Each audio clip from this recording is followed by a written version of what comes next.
ភាពល្អឥតខ្ចោះរបស់ជាងចាគឺថា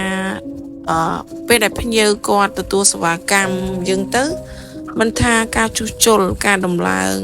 ផ្សេងតិចក្តីច្រើនក្តីបើយើងជិះជាងគឺយើងធ្វើដោយស្នាមញញឹមចាដោយយកចិត្តទុកដាក់ចាមិនថា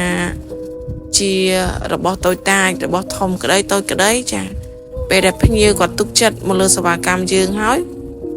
គឺយើងធ្វើដោយល្អឥតខ្ចោះចាធ្វើដោយគុណភាពធ្វើដោយចាក្តីស្រឡាញ់ហើយពេលដែលភ្ញៀវគាត់ដឹងថាទឹកដៃជាងនេះគាត់ល្អជាងនេះគាត់ធ្វើទៅគឺគុណភាពល្អមែនតម្លៃក៏អាចទទួលយកបានចាគឺភ្ញៀវនេះគឺអាចជាប់ជាមួយយើងរហូតបានពេលដែលគាត់មានបញ្ហាផ្សេងទៀតគាត់ក៏អាចវិលត្រឡប់មករកសេវាកម្មយើងដដែល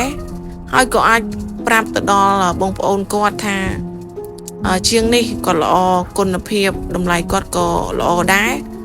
ហើយសម្រាប់ការងារយើងក៏អាចបន្តទៅមុខចាត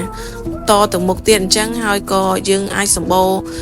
មួយចាអតិថិជនចូលជាហោហែចាអាហ្នឹងសម្រាប់ជាងចាអរគុណ